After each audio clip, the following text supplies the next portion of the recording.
kalau di Kristen tidak ada. Saya tidak dapat pemahaman begitu.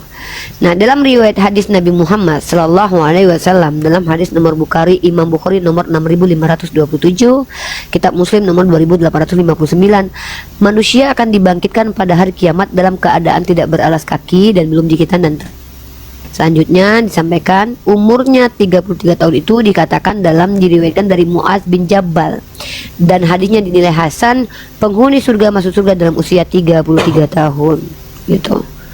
Hanya ini Pak, baru saya kaget Kristen ini mengimani bayi-bayi itu terkutuk gitu loh. Nah sekarang pertanyaan kebayang apa bayi-bayi gak ada salah apa-apa langsung dalam waktu dia meninggal, amal ibadahnya itu kan waktu masih bayi belum berbuat apa-apa kan? Dia surga Pak. Ada 3 entitas yang tidak dihisap masuk surga Pak. Pertama, bayi yang meninggal sebelum waliknya, nabi-nabi, dan kemudian orang mati dalam keadaan syahid tanpa meninggalkan hutang. Itu nggak dihisap. Jadi tidak dihitung ya? Bukan tidak dihitung, tidak dihisap ya, betul. Iya tidak dihisap ya. Jadi untuk kategori bayi itu masuk surga lah kalau untuk pemahaman. Ya. Ya.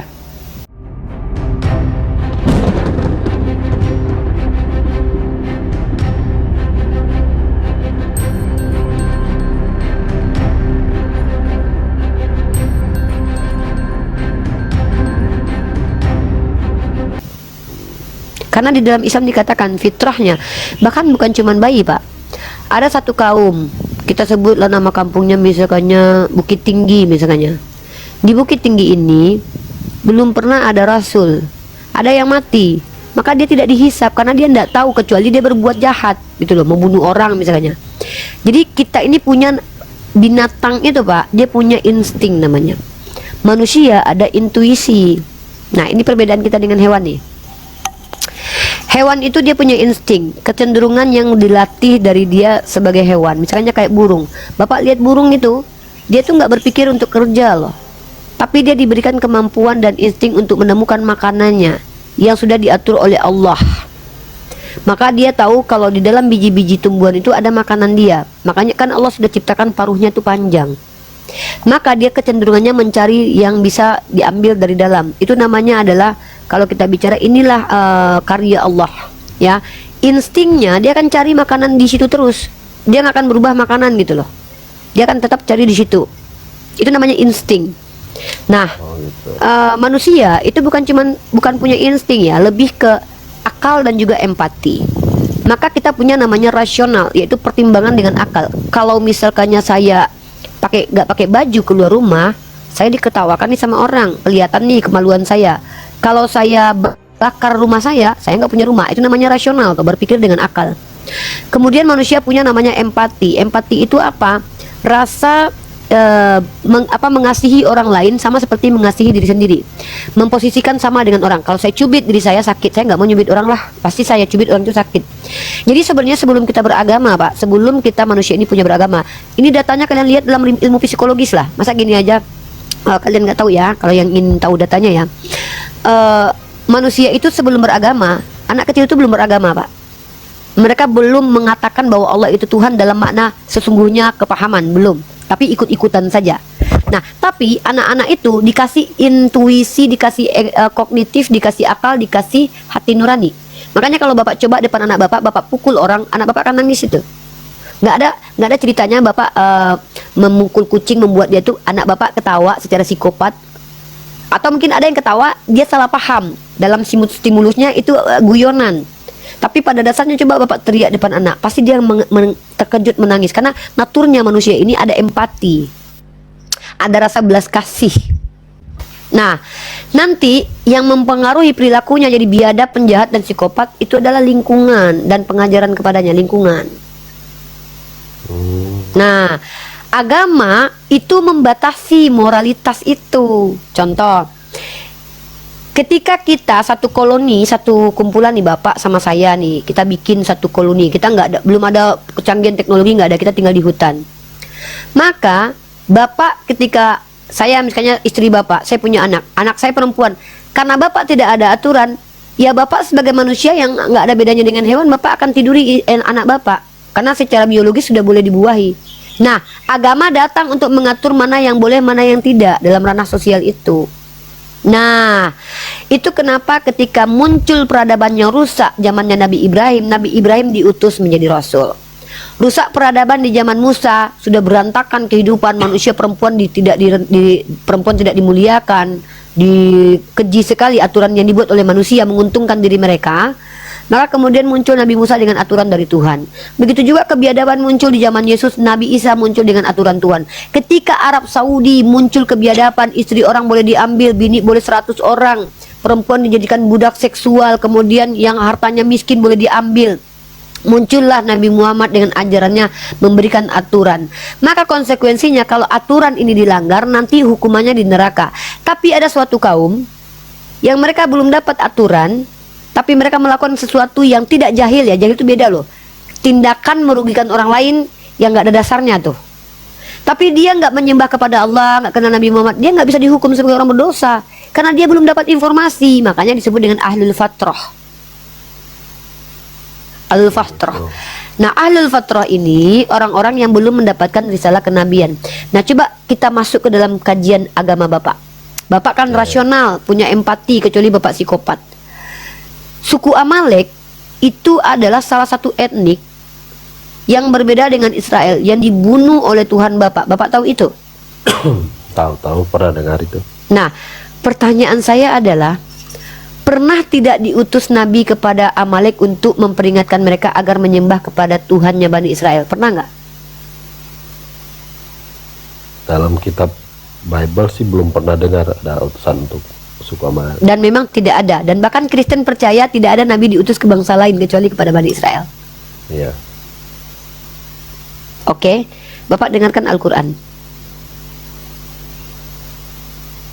Bapak dengarkan Quran. Ini penegasan Al-Quran. Silakan Bapak telaah dan renungkan. Quran surah Al-Isra ayat ke-15. Dan kami tidak mengazab suatu sebelum kami mengutus seorang rasul. An-Nisa 165. Agar tidak ada hujah bagi manusia atas Allah setelah diutusnya rasul. Al-Qasas ayat 59. Tuhanmu tidak akan membinasakan negeri sebelum dia mengutus rasul kepada negeri itu. Jadi Bapak lihat dalam Quran, kaum Samud itu dibunuh setelah diutus rasul kepadanya dengan mukjizat-mukjizat yang nyata. Terjadi penolakan, bahkan rasulnya dianiaya. Kejahatannya tetap merajalela, maka dimusnahkan. Nabi Nuh contohnya. Nabi Nuh sudah memberitahukan kepada kaumnya, wahai kaumku, dia jelaskan. Tapi dia diolok-olok, dihina. Ya sudah, kalau gitu dimusnahkan, karena mereka tolak. Begitu juga kemudian Nabi Musa, berapa kali Nabi Musa. Makanya saya bilang tadi malam, kalian ini orang Kristen, marilah kalian renungkan, apa yang kalian banggakan dari Bani Israel. Bagi kami, Bani Israel ini adalah Bani yang paling biadab sepanjang sejarah. Kenapa? Bayangkan saking biadabnya, berkali-kali diutus Nabi kepadanya, enggak juga tobat-tobat. Jadi bukan bangsa superior Israel ini di hadapan kami, justru manusia terlaknat yang paling biadab. Kenapa? Sudah diutus nabi-nabi dari kalangan mereka, dibunuhi semua rata-rata, dikhianatin. Padahal Tuhan sangat memuliakan mereka. Makanya mereka lebih biadab daripada bangsa lainnya.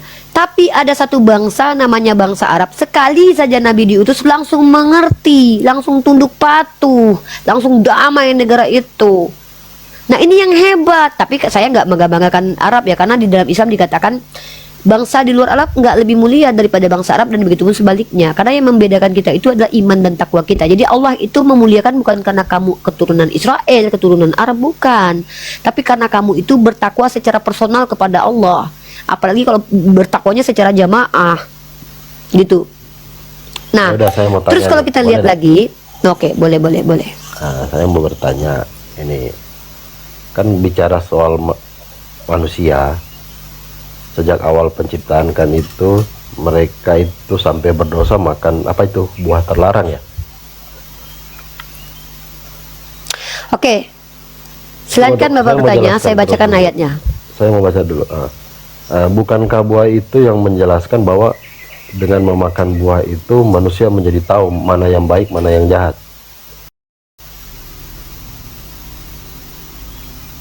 Lanjut.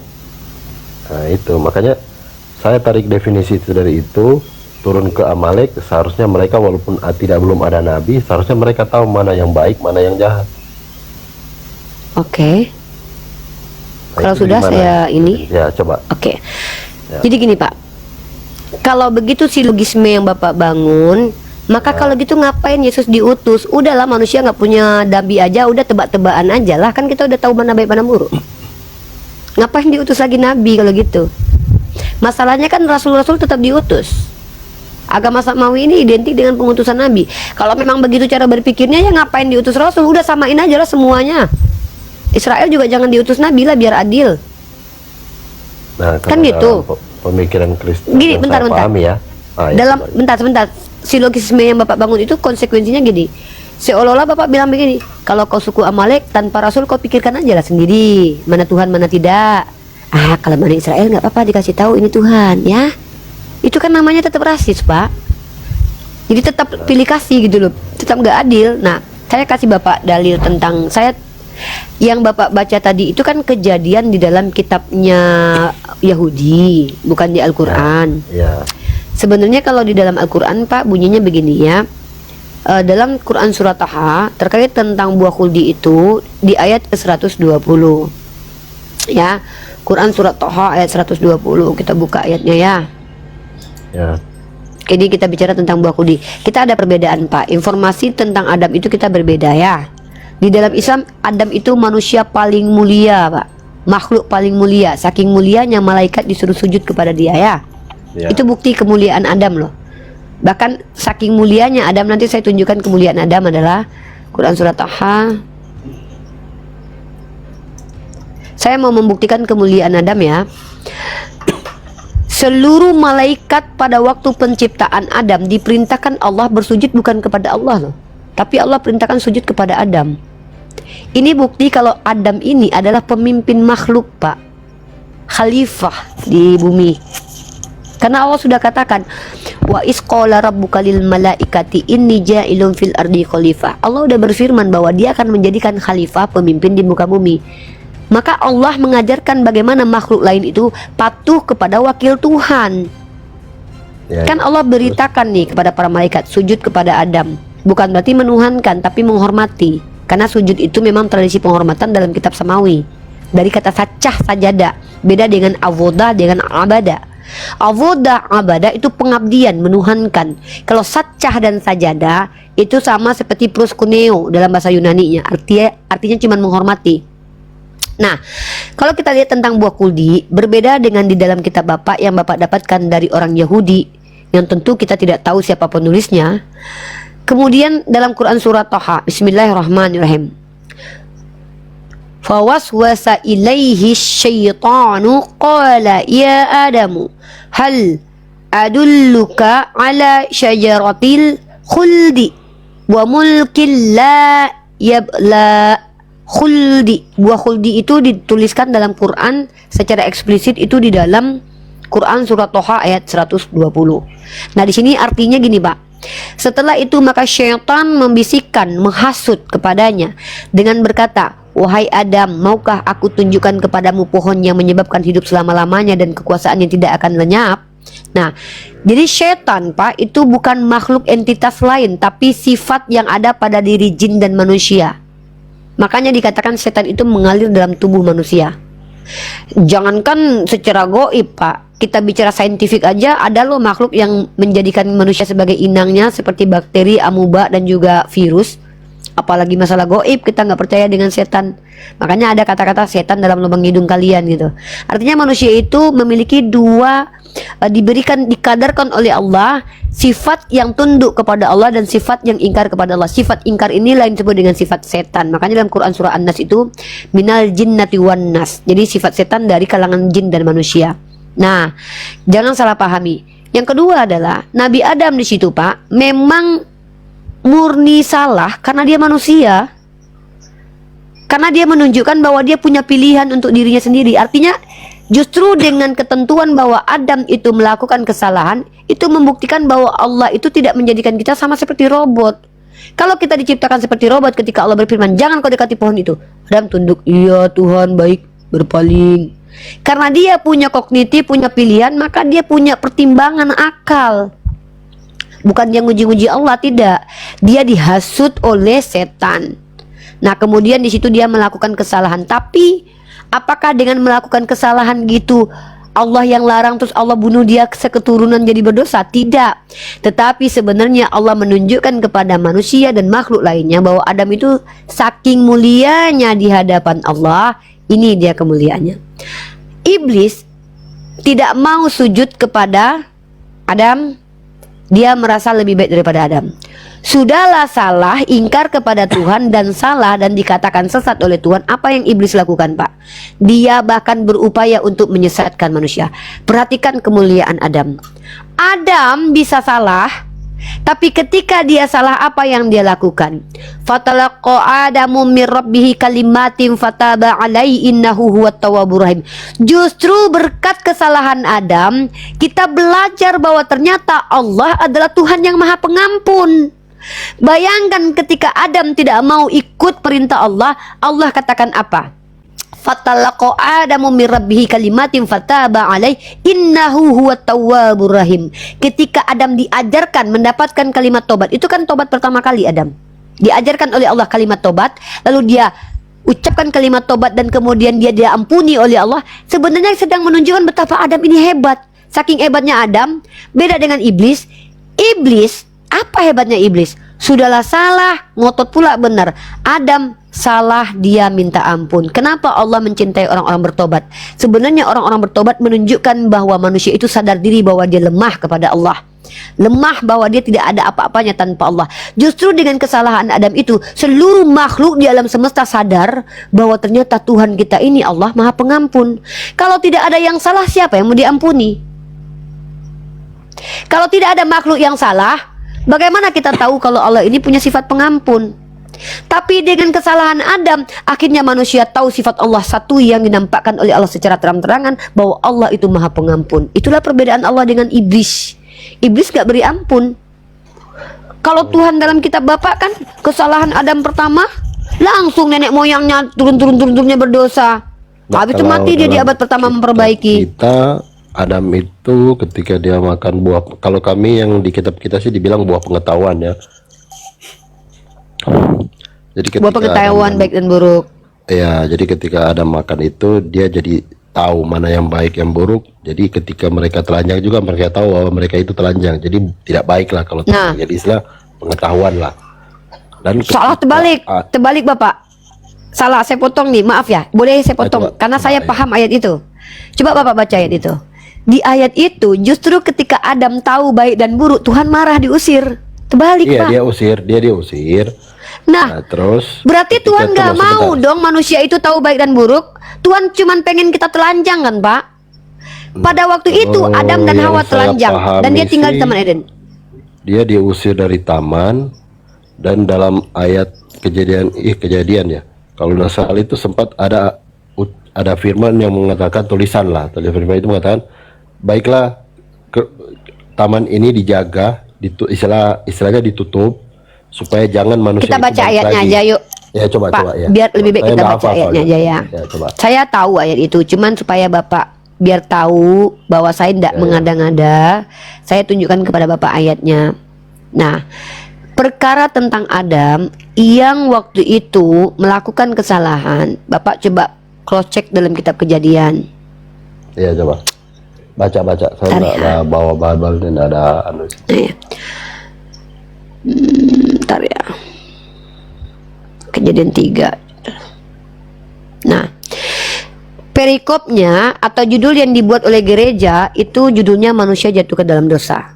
Itu itu sebenarnya kan kesimpulan dari bacaan ayat. Padahal mari kita baca sama-sama.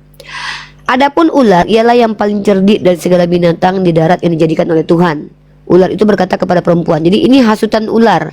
Nah, yang Bapak mau bahas tadi itu yang mana nih? Ini nih. Tapi ular Sudah itu mereka berkata makan. kepada perempuan itu, nah gini ya, maka terbukalah mata mereka berdua dan mereka tahu bahwa mereka telanjang. Lalu mereka menyemat daun pohon ara dan membuat cawat. Nah, pada saat di ayat ketujuh ini Pak, mereka sudah memiliki rasa malu nggak? Sudah. Sebelumnya mereka punya rasa malu nggak? Tidak. Kenapa justru manusia sudah punya rasa malu diusir Tuhan?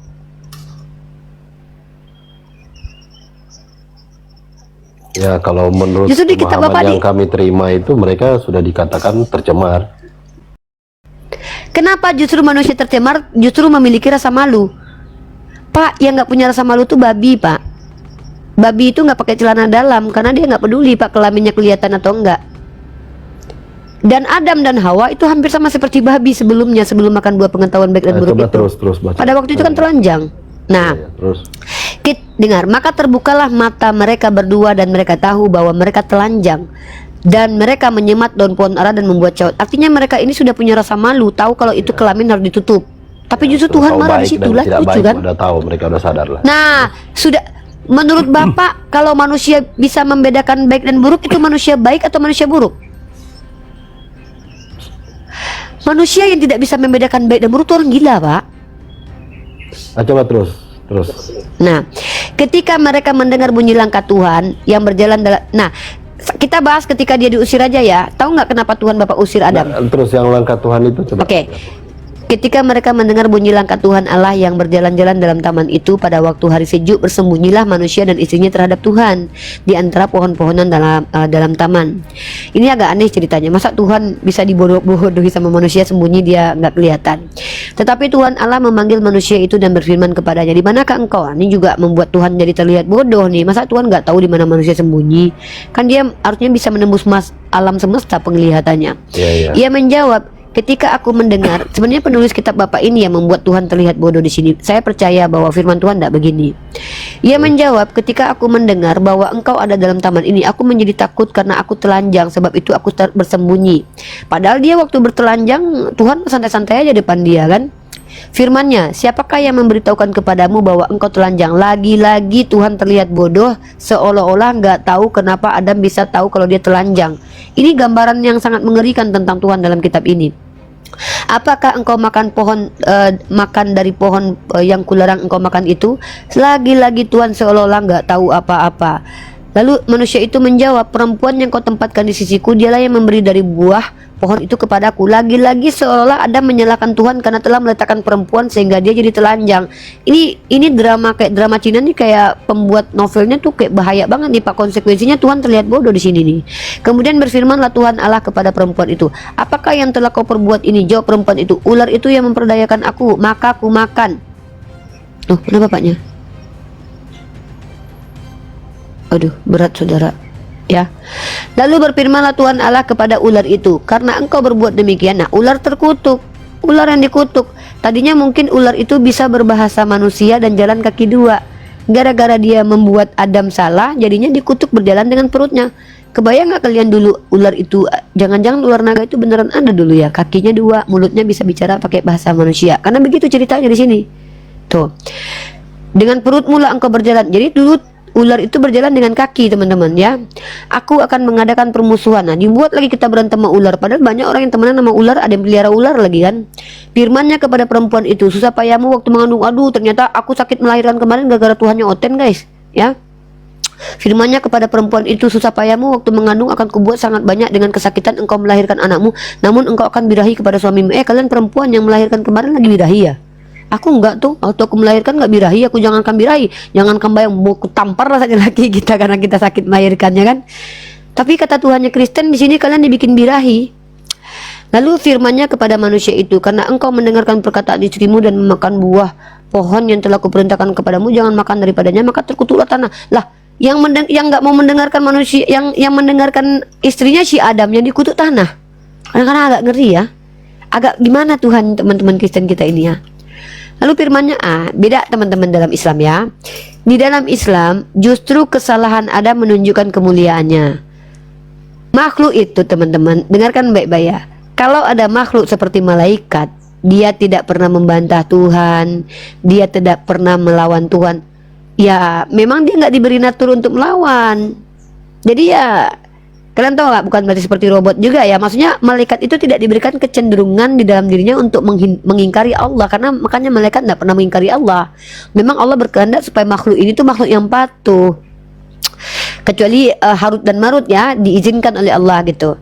Nah, tetapi ada makhluk yang diberikan kelemahan bisa memilih untuk salah. Kemuliaan bagi makhluk ini adalah ketika dia salah, dia kembali ingat pada Tuhannya. Ini yang membuat sifat Allah terlihat. Salah satu sifat Allah yang terlihat adalah bahwa Allah itu Tuhan yang maha pengampun. Ya kalau malaikat doang makhluk Allah, gimana mau kita melihat Allah itu maha pengampun? Apa yang mau diampuni, orang malaikat nggak salah? Justru dengan keberadaan manusia di bumi menunjukkan bahwa sifat Allah itu terbukti benar, Allah itu maha pengampun.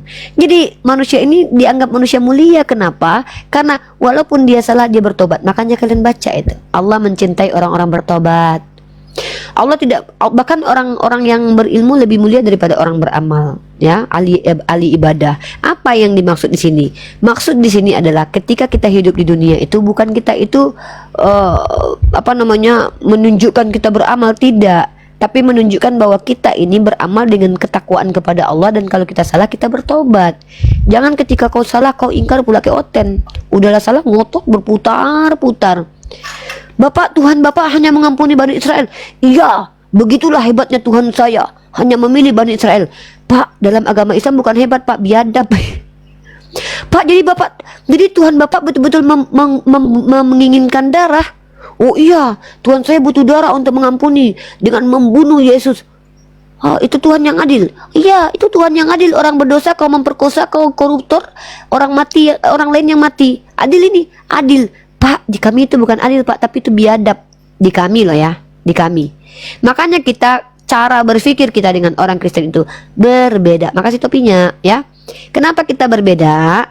Karena mindsetnya umat Kristen itu dibangun atas apa yang mereka baca dari keterangan orang Yahudi yang mengada-ada. Kata Rasulullah, mengada-ada, menambah-nambah dan mengurang-urangi dan menukar-nukar. Contoh, giliran di Imamat pasal 20 nomor 10, barang siapa yang berzina dengan istri orang itu yang harus mati. Tapi apa yang terjadi kemudian ketika Daud yang adalah pilihan Tuhan berzina, nggak mati dia. Yang ditumbalkan siapa? Anak si jinanya. Tuhan ini begini. Makanya saya berani berkata, kalau ada seonggok Tuhan ngaku-ngaku Tuhan di hadapanku, tapi kelakuannya biadab kayak gini, ku pegang rambutnya, ku jendotkan ke dinding. Wah, kok hebat kali kau Pak. Iyalah, kekuatan yang dia kasih kepadaku ku buat untuk melawannya. Kenapa? Ternyata dia biadab. Karena tidak mungkin itu Tuhan. Nggak mungkin itu Tuhan. Makanya Allah berfirman, Allah itu bukan Tuhan yang zalim nih. Sedangkan satu kaum saja yang belum diutus diberi peringatan Rasul tidak akan dihukum oleh Allah. Bahkan kalian tahu si Fir'aun itu kayak mana? Sudahlah dibunuhnya anak laki-laki, dibiarkannya anak perempuan hidup, disiksanya orang Israel. Berapa kali didatangi Nabi Musa dengan cara lembut, diperintahkan pula lah oleh Allah berbicara lembut Nabi Musa itu. Sedangkan si Fir'aun yang bejat kelakuannya gitu aja Allah kasih kesempatan bertobat, walaupun Allah tahu dia tidak akan bertobat. Masa kalian yang para pezina ini mengaku-ngaku nggak bisa bertobat lalu butuh darah orang untuk masuk surga? Hey, kita ini manusia.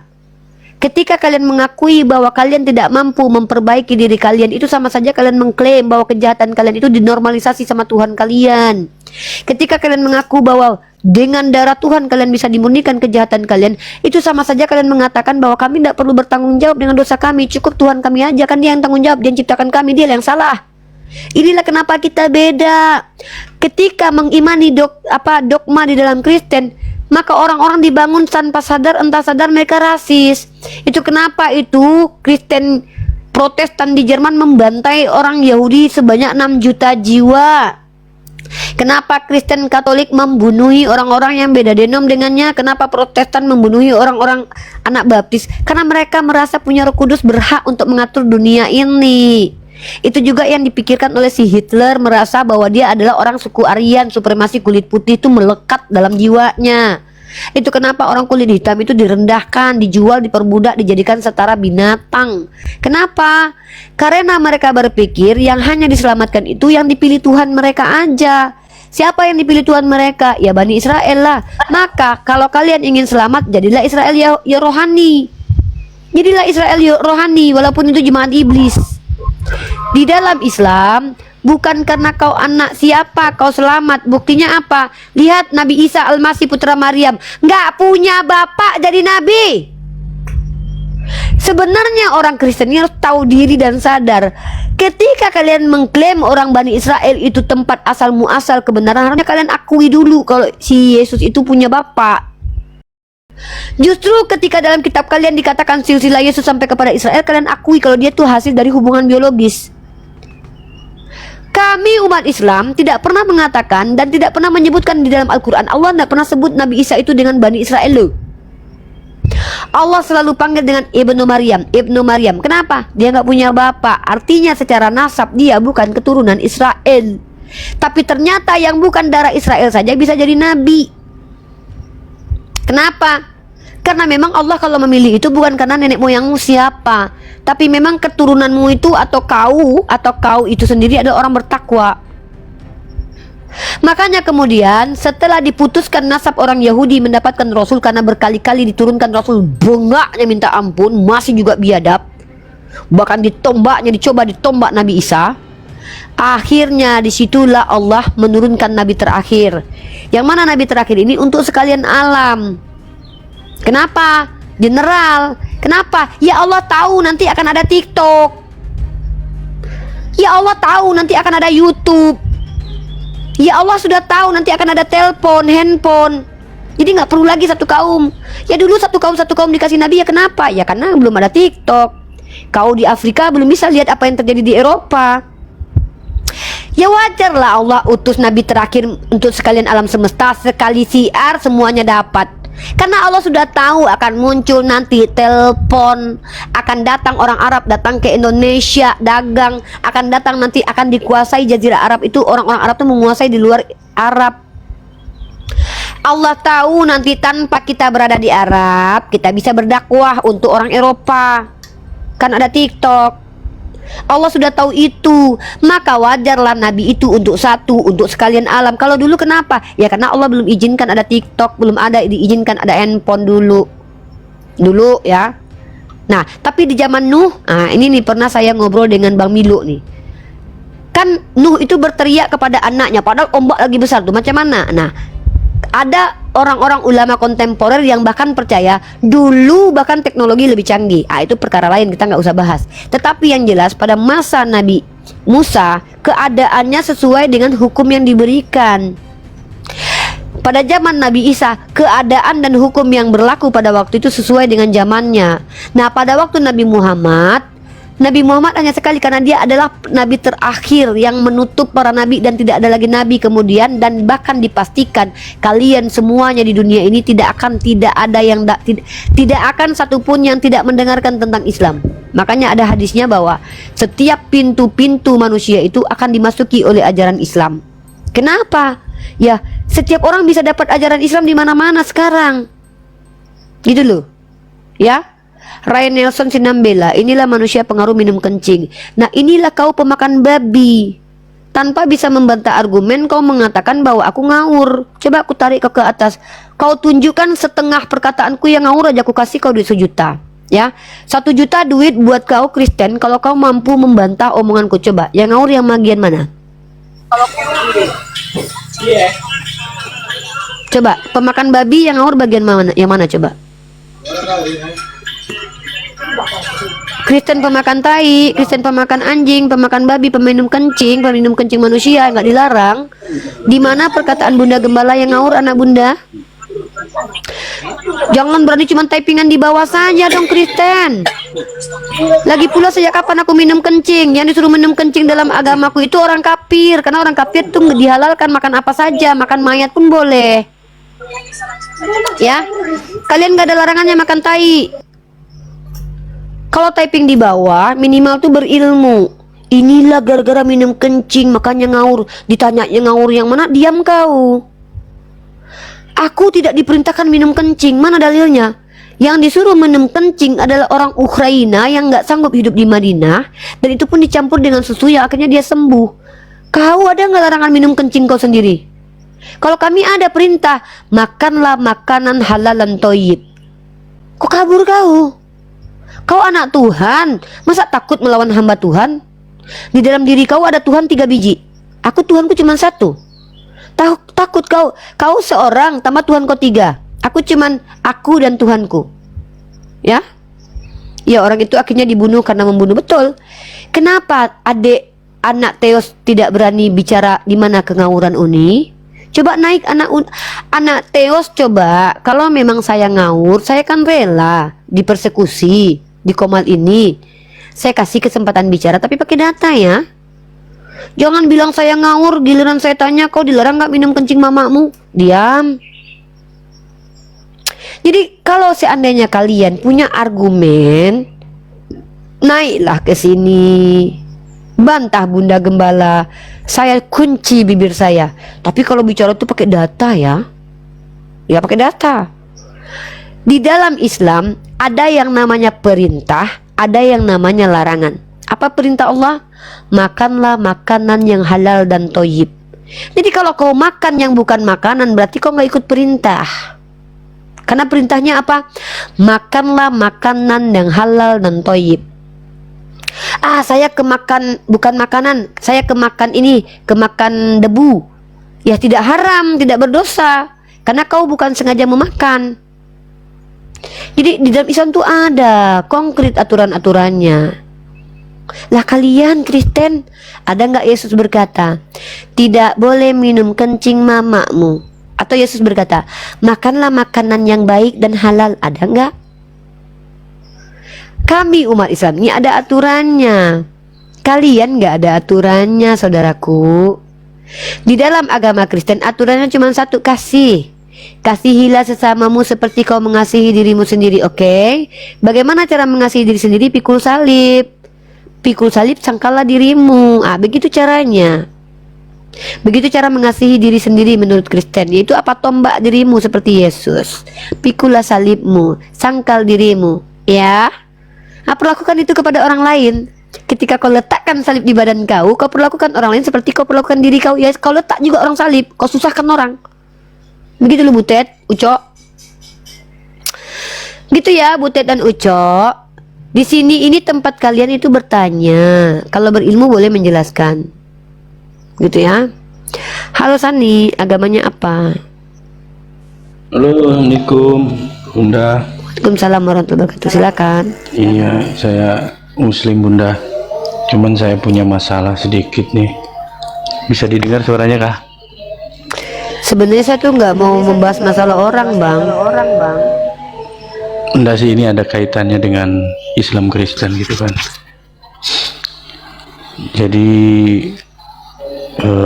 anak saya ini kan cewek. Saat ini itu sudah tertarik sama Kristen gitu kan. Pacaran sama laki-laki Kristen? Enggak, dia masih sekolah Bunda.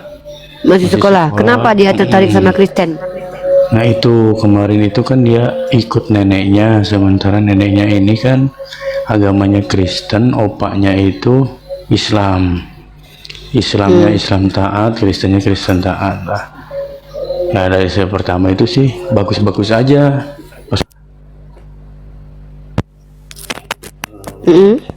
Dia kayaknya sudah terdoktrin di Kristen gitu kan. Nah terus saya sebagai orang tua kan pasti marah kan. Sudah berbagai macam cara lah saya kerahkan gitu. Sampai saya ngomong juga, sudah ndak usah lagi, anggap aja kamu tidak punya ayah.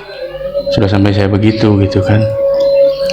Saya mau nanya sih gini, Jadi bagaimana ya anunya, solusinya?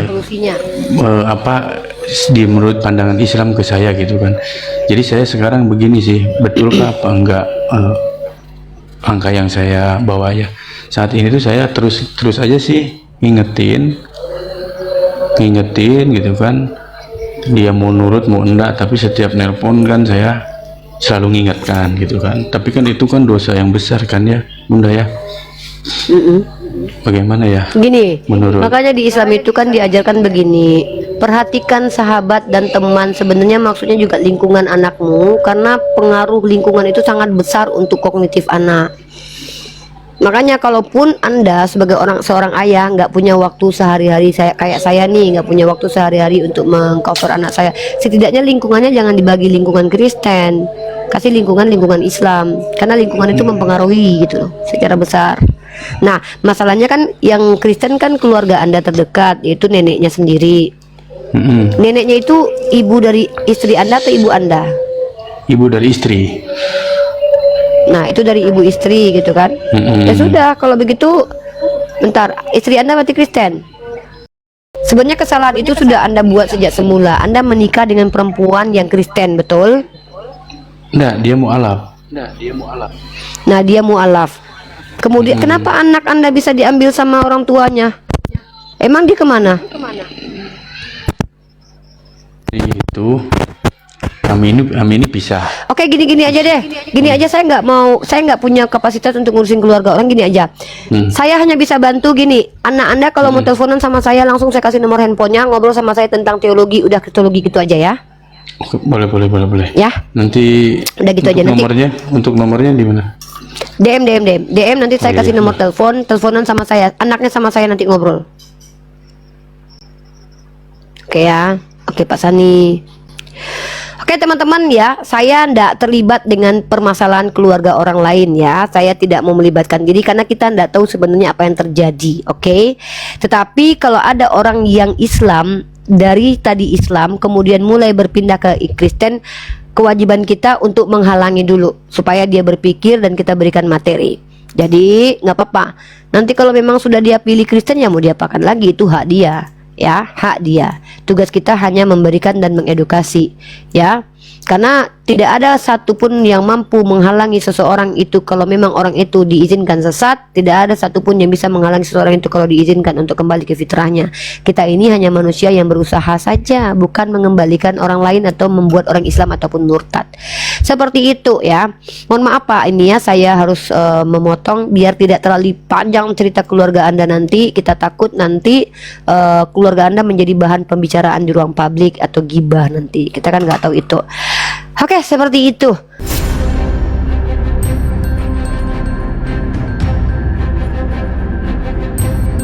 The religion of Jesus was Islam. Because with Allah, there is only one religion. He says, Inna ad-dina inda Allahi al-Islam.